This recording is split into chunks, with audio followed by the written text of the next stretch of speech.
नमस्कार दोस्तों, मैं ऋतुराज तोमर और आप देखना शुरू कर चुके हैं ब्रेकिंग न्यूज़ वाला। हमारे सनातन धर्म में वृद्धि के लिए बहुत लोग कहते हैं हम हिंदू हैं, हिंदू हिंदू। तुम हिंदू तो हो, सनातन की बात करते हो।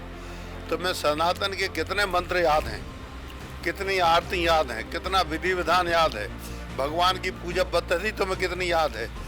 हम हिंदू हैं, हम हिंदू हैं नारे लगाते हुए हम चले गए, इससे कोई हिंदू संपूर्ण नहीं हो जाता। अब ये जो स्थान है आपका गड़ाकोटा का, ये मध्य प्रदेश और देश का पहला ऐसा स्थान बन गया है जहां एक ही स्थान पर वो 8 अष्टविनायक की मूर्तियां हैं। तो आने वाले समय में हम कैसे देख सकते हैं कि पर्यटन की दृष्टि से गड़ाकोटा में और क्या नया आएगा, और क्या आपने सोच के रखा है कि कैसे हम और क्षेत्रवासियों और प्रदेश के लोगों तक ये जानकारी पहुँचाएँ, कितना दिव्य स्थान अब मध्य प्रदेश के गड़ाकोटा में। मैं तो पहली बार किसी पूर्ण काल के यजमान बना, पहली बार किसी कार्य में। अन्यथा मंदिर खूब बनवाए, मूर्तियों की स्थापना करवाई सब, लेकिन वहीं स्थानीय लोगों को हम बना देते थे यजमान। तो पहली बार में बना तो मुझे लगा कि बहुत ही भगवान का जो स्थापना का विधान है, जो प्राण प्रतिष्ठा का विधान है, बहुत ही क्लिष्ट जटिल है और इसके लिए सभी को कर पाना संभव नहीं है। भगवान ने मुझे इतनी शक्ति दी। राजेंद्र दास जी महाराज और किशोर दास जी महाराज ने गड़ाकोटा को गड़ाकोटा धाम की उपाधि दी है, इसको किस तरीके से देखते हैं? नमस्कार दोस्तों, मैं ऋतुराज तोमर और आप देखना शुरू कर चुके हैं ब्रेकिंग न्यूज़ वाला। इस वक्त मैं मौजूद हूँ मध्य प्रदेश के सागर जिले के गड़ाकोटा क्षेत्र में। इस वक्त गड़ाकोटा क्षेत्र धार्मिक कार्यों में दिन प्रतिदिन नए आयाम गढ़ रहा है। इसी कड़ी में मैं आपको बता दूं कि मध्य प्रदेश का ये गड़ाकोटा क्षेत्र देश का पहला और एकमात्र स्थान बन गया है जहां पर अष्ट सिद्धि विनायक मंदिर के जो महाराष्ट्र में स्थित है 8 दिव्य स्थान, जिनके बारे में कहा जाता है कि उन 8 गणेश जी के सिद्ध मंदिरों के अगर दर्शन आप एक बार में करते हैं, क्रमशः पहले से लेकर 8वें तक, तो आपकी सारी मनोकामनाएं पूर्ण होती हैं। साथ ही कहा जाता है कि इस यात्रा को पहले से शुरू करके जब हम 8वीं पे मंदिर पर समाप्त करते हैं तो पुनः पहले मंदिर पे आकर ही इसको पूर्ण किया जाता है।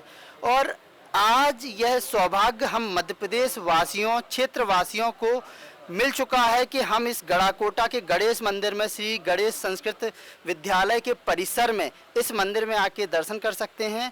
और आज इसी कड़ी में हम बात करेंगे मध्य प्रदेश सरकार के पूर्व मंत्री, स्थानीय विधायक एवं इस प्राण प्रतिष्ठा महोत्सव के आयोजक पंडित गोपाल भार्गव जी से, और जानेंगे कि इस सोच के पीछे आखिर वो क्या बड़ी वजह है, उनके मन में ये भाव कब आए कि इस तरीके के मंदिर का निर्माण उन्हें करना चाहिए। इन सारे भगवान गणेश के जो रूप हैं उनको एक ही स्थान पर लाना चाहिए। नमस्कार सर। नमस्कार सर, जैसा कि मैंने पहले ही सवाल किया है कि सर ये भाव, मनोभाव कैसे और कब आपके अंदर आए सर? देखिए, हमारी सनातन संस्कृति में और सनातन धर्म में गणेश जी प्रथम पूज्य तो हैं ही, रिद्धि सिद्धि के दाता हैं, बुद्धि के दाता हैं, ज्ञान और विवेक के दाता हैं। प्रत्येक मंगल कार्य में हम जब तक गणपति जी का, चाहे शादी हो, चाहे विवाह हो, चाहे कोई भी हो, जब तक गणपति जी का पूजन नहीं कर लेते तब तक वो कार्य सिद्ध नहीं माना जाता है। ऐसे गणपति जी की मैं पिछले लगभग 60 वर्षों से, मेरी आयु लगभग 71 वर्ष की है, पिछले 60 वर्षों से इस देवालय में जहाँ पर बैठे हैं, यहाँ पर वह नदी किनारे है, सुनार नदी है, हमारी पवित्र नदी है। इसके किनारे देवालय थोड़ा सा जर्जर स्थिति में था, लेकिन मैं प्रतिदिन आता था, दर्शन करता था भगवान के, जल चढ़ाता था। शिवलिंग भी यहाँ पर है, पार्वती जी भी साथ में विराजमान हैं। बाद में गणपति जी के जो लघु भाई हैं स्कंद भगवान, उनकी भी स्थापना हुई। तो पिछले 60 वर्षों से मैं लगातार जब भी यहाँ गड़ाकोटा रहता था, अक्सर रहता ही हूँ, तो मैं भगवान के पूजन के लिए आता था। बीच में यहाँ पर निर्माण कार्य भी हुए, मंदिर का जीर्णोद्धार भी हुआ पीछे भी।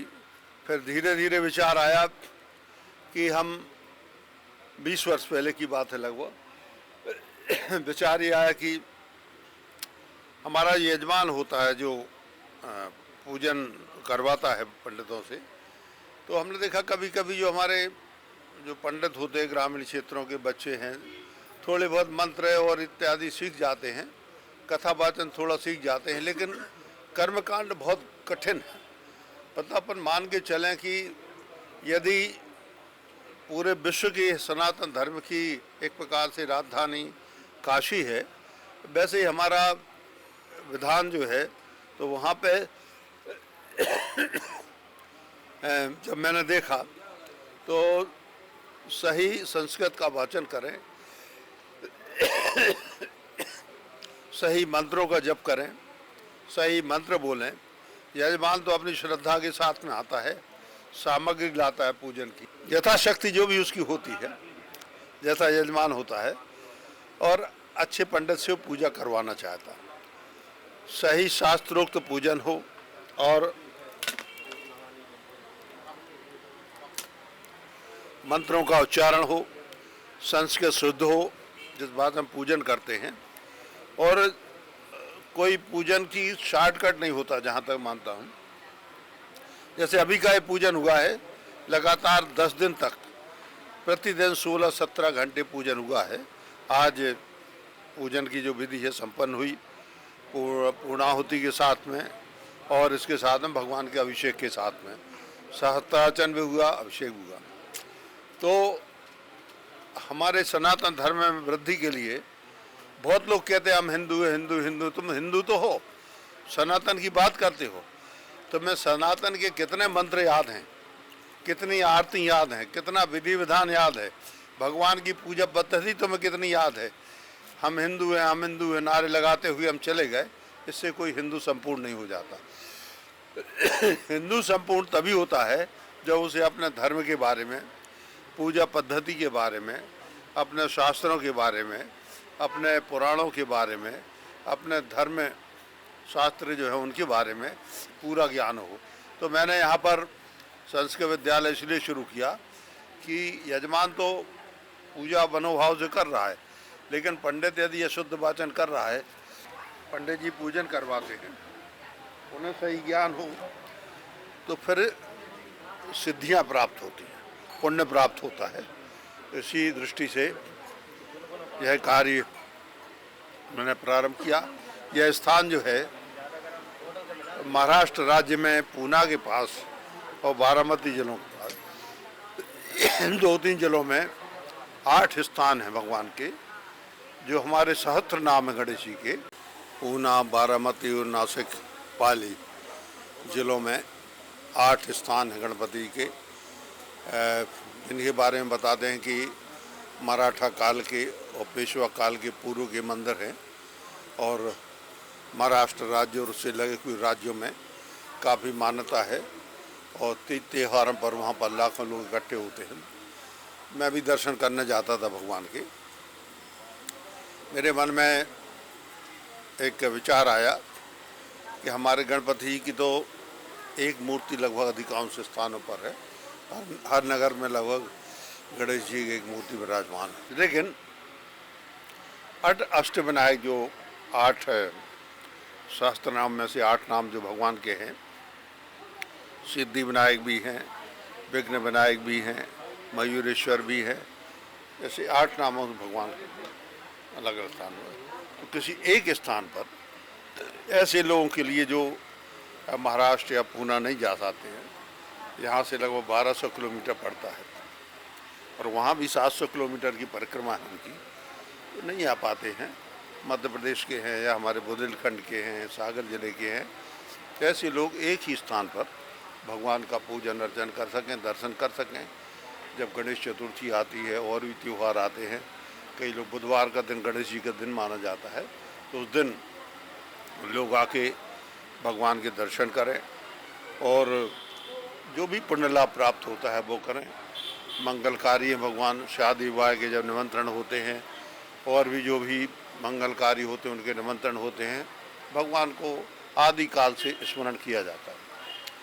तो इसी विचार को कि हम अपने स्थान पर ही क्षेत्र के लोगों भगवान ने थोड़ी सी जो क्षमता दी है उसके आधार पर हम यहीं पर स्थान करें। तो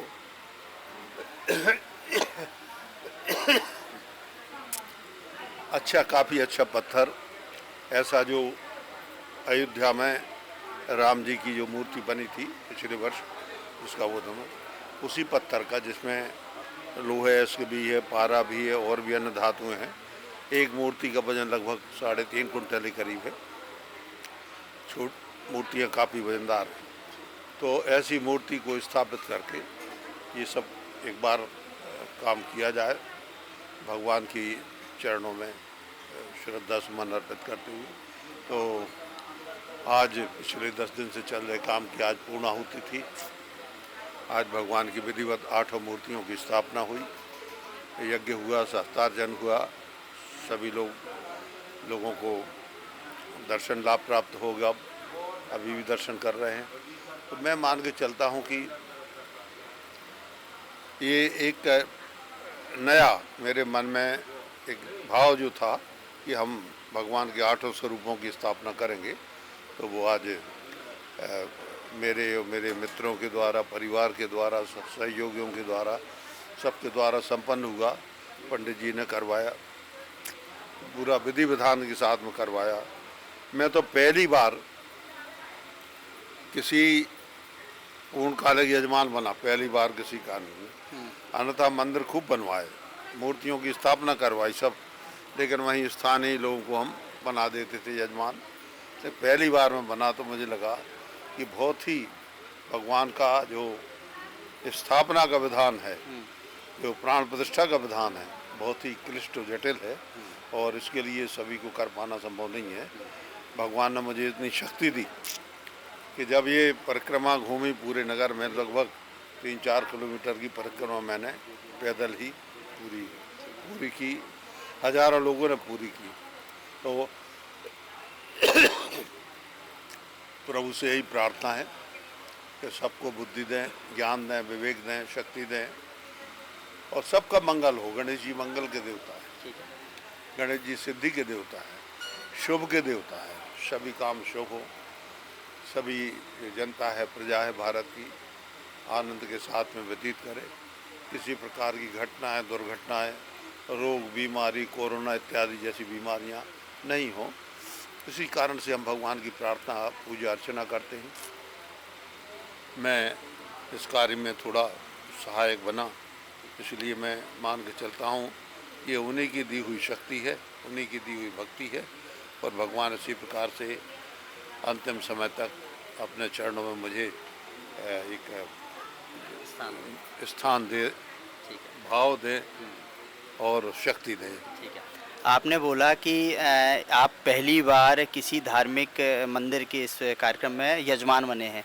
अब मैं जानना चाहूँगा कि पहली बार आप जो महाराष्ट्र के जो 8 स्थान हैं उन पे कब गए, क्योंकि किसी ना किसी तरीके से किसी ने आपको बताया होगा, कोई किस्सा तो आपके मन में भाव आया होगा। और आप इतने सालों से जा रहे हो, तो उस इतने सालों के बीच में कोई एक ऐसा किस्सा जो आप हमसे साझा करना चाहें? बहुत पहले भोपाल ट्रेन से जाता था, सड़क खराब थी हमारी भोपाल की, बड़ा उठा था। तो यहाँ से सागर अपनी गाड़ी से गए, गाड़ी स्टेशन पर छोड़ दी या सागर निवास पे छोड़ दी और उसके बाद में हम लोग सागर से बीना के लिए ट्रेन में जाते थे गोंडवाना से, और फिर वहाँ से महामाया आती थी तो हम लोग बीना से बैठ के और भोपाल जाया करते थे। सड़कें बहुत ख़राब थी। तो समय मित्र हैं, बीना से विधायक रहे, मंत्री भी रहे हैं, सुधाकर राव बापट और धर्मू राय जो खुरई से विधायक थे उसमें। दोनों लोग मिले तो मैंने कहाँ से आ रहे, तो उन्होंने कहा हम अष्टविनायक के दर्शन करने। तो मैंने पूछा कहाँ है स्थान, हमने देखा नहीं है। तो उन्होंने कहा कि ऐसा ऐसा ऐसी जगह स्थान है।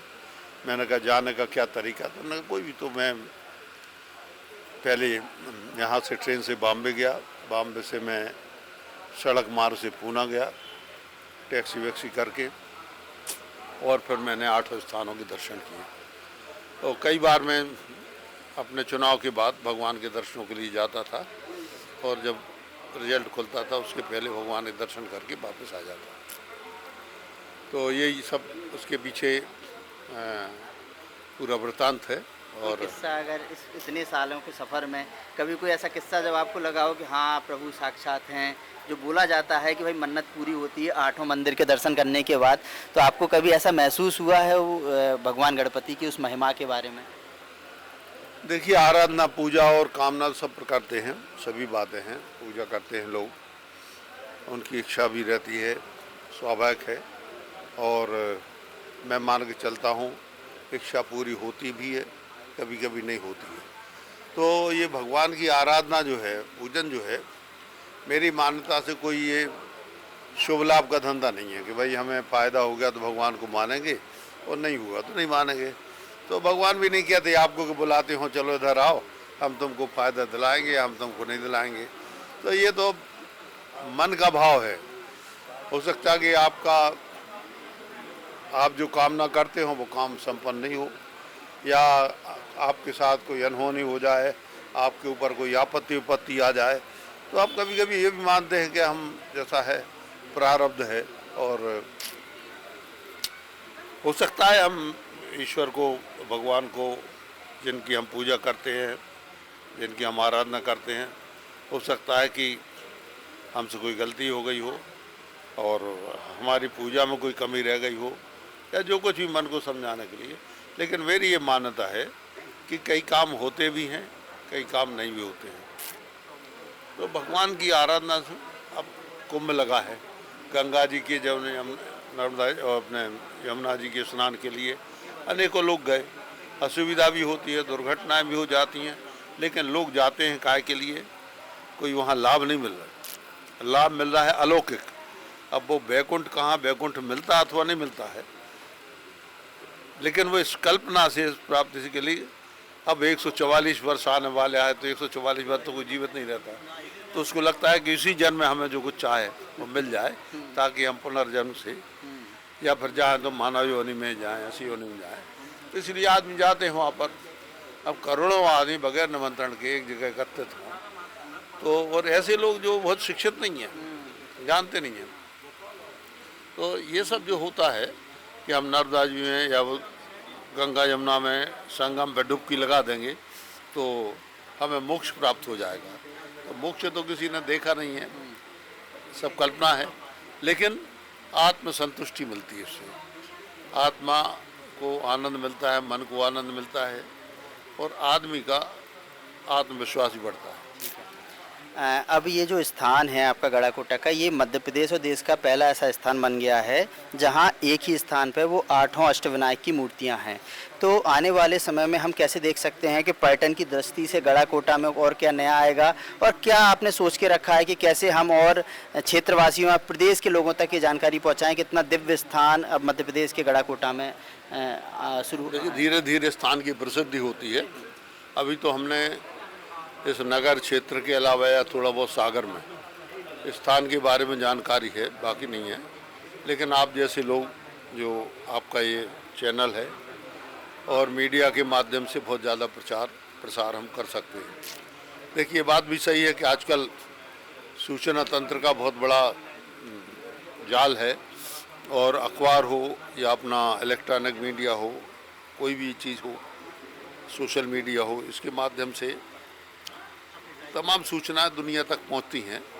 तो जब लोगों को जानकारी होगी कि एक नया स्थान, देखिए मंदिर तो बहुत हैं हमारे और सभी लोग उनकी आराधना भी करते हैं, लेकिन एक नए स्थान को भी लोगों की इच्छा होती है। अब एक देवी जी का मंदिर हमारे गांव में भी है, और देवी जी का मंदिर वैष्णो देवी में भी है, और लोग 1000-1500 किलोमीटर चल के वैष्णो देवी को 50-50 हज़ार लोग जाते हैं हमेशा। विष्णु भगवान यहाँ भी हैं, और विष्णु भगवान तिरुपति जी में भी हैं, लेकिन तिरुपति जाते हैं 1-1.5 किलोमीटर तक, क्योंकि उन्हें वहाँ कुछ लगता है कि हमें कुछ यहाँ से प्राप्त हो। तो हमारे गांव की खेरमाई हैं, लेकिन खेरमाई में जल चढ़ाने कोई नहीं जाता, और 1.5 किलोमीटर दूर वैष्णो देवी जाते हैं लोग। यही भाव है सबसे बड़ा, कि यदि लोगों को लगता है कि हाँ इस स्थान में सिद्धि है, तो निश्चित रूप से लोग और ज़्यादा भगत लोग यहाँ पे आएंगे। और अच्छी बात यह है कि मैं इसका माध्यम बना, तो ये हमारे लिए बड़ी खुशी की बात है। राजन दास जी महाराज और किशोर दास जी महाराज ने गड़ा कोटा को गड़ा कोटा धाम की उपाधि दी है, इसको किस तरीके से देखते हैं? नहीं, यहाँ पे एक लगभग 450 साल पहले एक बहुत बड़े महान शख्सियत का जन्म हुआ था, वो हरिदास जी महाराज, रसिकदास जी महाराज। और रसिकदास जी महाराज क्या हुआ कि एक बार 4-5 साल पहले की बात है, रायनदास जी महाराज और किशोरदास जी, उन्होंने कल्याण अंक में कहीं पढ़ा होगा कि रसिकदास जी जिन्होंने वृंदावन में भक्ति पद, पूरे वृंदावन में ब्रज में पूरे उन्हीं के भक्ति पद गाए जाते हैं अवधी भाषा में। तो उन्होंने जब स्थान का पता किया कहाँ है, तो कल्याण के माध्यम से उन्होंने पाया कि कल्याण मेरे पास रखा है, तो अंक है, सभी के पास होगा, तो इस बहुत पुराना अंक है वो। तो उन्होंने पढ़ा होगा, पढ़ते हैं संत लोग हैं, तो उन्होंने देखा होगा गड़ाकोटा स्थान, तो गड़ाकोटा स्थान कहाँ है। तो एक बार सागर में उनका कार्यक्रम था, वहाँ से वो पता करते हुए गड़ाकोटा आए। तो गड़ाकोटा में वो स्थान उन्होंने चिन्हित किया कि ये यहीं उनका रसिकदास जी का जन्म स्थान है। तो उनकी इच्छा हुई कि ब्रज के पद, ब्रज भर में जिनके पद 300 साल से गाया जा रहा है, जिनके लिखे हुए भक्ति के गीत, उनकी यहाँ पर जन्म स्थली है। तो फिर उन्होंने कहा कि हम एक यहाँ पर उनकी चरण पादुकाएं रख के पूजन करें, और ब्रज की जो रेत है वो ब्रज रज के लिए ही हम ट्रकों में लाके और यहाँ बिखेरेंगे। तभी पिछले महीने उनका कार्यक्रम हुआ, किशोरदास जी भी आए थे, रायनदास जी भी, उनका भी आना था लेकिन किसी कारण से नहीं आ पाए, काफ़ी व्यस्त थे। लेकिन एक अच्छी बात यह है कि ये जो गड़ाकोटा धाम नाम पड़ा, ये गड़ाकोटा धाम अपने आप में एक अद्भुत पटेरीय स्थान है। यहाँ पर जगन्नाथ जी का जगदीश स्वामी का मंदिर है, पुराना धार्मिक स्थान है, प्रसिद्ध स्थान है, और वहाँ पे बड़ा अलौकिक दृश्य होता है, आनंद आता है वहाँ पे। तो एक वो स्थान भी काफ़ी चर्चित हुआ वृंदावन में। संत लोग रसिकदास जी को स्मरण करते हैं, और जब उनको मालूम चलता कि ये गड़ाकोटा ही कहीं, तो हम लोग भी जब वृंदावन जाते हैं तो हम लोगों के प्रति उनके मन में बड़ा श्रद्धा का भाव होता है। एक आखिरी सवाल मेरा ये है कि मैंने अभी आपके इस क्षेत्र में और भी स्टोरी की है इसी मंदिर को लेके, लोगों से भी बात की है, तो मैंने महसूस किया है कि इस क्षेत्र में सामाजिक रूप में, विकास के रूप में या आध्यात्मिक के रूप में एक समरसता का वो वास है, सभी लोग एक पॉजिटिव एनवायरनमेंट में हैं। तो इसके पीछे क्या बड़ी वजह है? ऐसा मतलब यहाँ एक तो अपना आचरण ऐसा है कि हमने कभी अपने जीवन में कोई जाति, कोई सांप्रदाय, किसी प्रकार का भेदभाव नहीं माना। ये गड़ाकोटा ऐसे ही जगह स्थान है जहाँ पर कोई जाति और सांप्रदायिक बंटवारा नहीं होता है। पिछले लगभग 50 वर्षों से मैं राजनीति कर रहा हूँ, लेकिन मुझे आज तक ये आभास नहीं हुआ कि राजनीति करते हुए मुझे कोई सामाजिक कठिनाई हुई हो, सांप्रदायिक कठिनाई हुई हो। सभी लोग प्रेम के साथ में रहते हैं, और ये एक ऐसा टापू है पूरे देश के अंदर जो वास्तव में अध्ययन करने लायक है। इसमें सभी के साथ समान व्यवहार, न्याय और धर्म के मार्ग पर चलते हुए लोगों की सहायता करना, पीड़ितों की मदद करना, बीमारों की मदद करना, गरीबों की बच्चियों की शादियां करना, तमाम प्रकार के हम काम करते हैं। हम 4 एम्बुलेंस गाड़ियां चलाते हैं, भोपाल जाती हैं।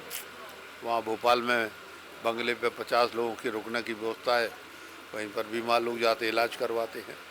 अभी गर्मी आएगी तो हम कन्यादान कार्यक्रम करेंगे, 2-2 हज़ार कन्याओं के, जबकि हम एक ही क्षेत्र की समानता लेते हैं लेकिन हो जाती हैं।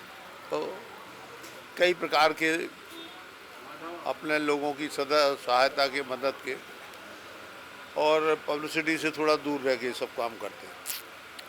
प्रचार की इतनी भूख नहीं है अपने, ठीक है, लोग 10-5 कन्यादान कर देते हैं, लेकिन मैं 20 साल से कर रहा हूँ। अब बड़ा स्वरूप हो रहा है। 20 साल से क्यों, सन 2001 से, मतलब 25वां साल है। 25 साल से अब योजना नहीं थी, योजना 2005 में आई, लेकिन 2001 से कर रहा हूँ।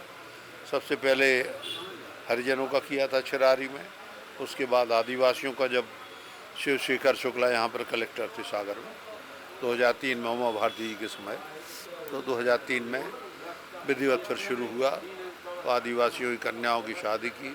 और उसके बाद में शिवराज जी जब आए तो उन्होंने देखा कि अरे ये तो बड़ा आनंद का और सब अनुकरणीय काम है, तो फिर वो योजना जो है वो कन्या विवाह योजना, कन्या विवाह योजना यहीं से की जन्म हुआ था, यहीं से जन्म हुआ था उसका, कन्या विवाह योजना का। हालांकि शिवराज जी ये भी कहते थे कि हम भी करते हैं वहाँ पर, वो अपने क्षेत्र बुधनी में, तो उन्होंने कहा कि आप भी करते हैं, हम मालूम नहीं था, और हम इसको शासकीय स्वरूप दे रहे हैं, फिर वो योजना में। हमारे दर्शकों को या जो देश और प्रदेश के लोग अब इस खबर को देखेंगे, आप क्या मैसेज देना चाहेंगे अपनी तरफ से, कोई अपील? देखिए, धार्मिक कार्यक्रम है, कोई इसके भोपाल में करें, दिल्ली में करें, कहीं मीडिया के माध्यम से इसको प्रचारित करें, तो मैं मान के चलता हूँ कि धर्म जो है स्वयं चलता है। जैसे हमारे पड़ोस में बागेश्वर धाम, अब वो हनुमान जी जो हैं बागेश्वर मंदिर के, उन्हें कोई बहुत 10 साल पहले कोई नहीं जानता था, लेकिन धीरे धीरे धीरे वहाँ आना हुआ। जो शास्त्री थे वहाँ के, जो महाराज जी, हाँ, धीरेन्द्र कृष्ण शास्त्री जी, तो उन्होंने भी अपना वो भविष्य बताना शुरू कर दिया और भी शुरू कर दिया। इसका प्रचार प्रसार होता है धीरे धीरे। हमारे सीहोर वाले पंडित जी हैं और ददरौगा के हैं, और भी हमारे हनुमान जी के स्थान हैं, हजारों लोग जाते आते हैं। आस्था का विषय है। देखो, अब बहुत से लोग कहते हैं हमने इतना इतना हवन किया, पुण्य किया, भगवान का स्थापना की, सब बातें की, हमें लाभ नहीं हुआ। तो मैं फिर कह रहा हूँ कि ये शो लाभ का विषय नहीं है, जिसकी इच्छा हो करे, नहीं हो तो नहीं करे। ये नहीं है कि हमने पूंजी निवेश किया, ये कोई व्यवसाय नहीं है कि हमने पूंजी निवेश किया और हमें इतना लाभ हुआ इसका, तो ये पूंजी निवेश नहीं है, ये तो आस्था का विषय। आस्था का विषय। तो ये थे हमारे साथ पूर्व मंत्री एवं स्थानीय विधायक पंडित गोपाल भार्गव जी, जिन्होंने इस स्थान के महत्व और कब उनके मन में ये भाव आया, साथ ही साथ उन्होंने आम जन से भी अपील की है कि वो एक बार मध्य प्रदेश के सागर के गढ़ाकोटा के इस दिव्य स्थान पर आएं और भगवान श्री गणेश अष्टविनायक जी के इन 8 स्वरूप के दर्शन करके पुण्य लाभ अर्जित करें। ब्रेकिंग न्यूज़ वाला के लिए ऋतुराज तोमर।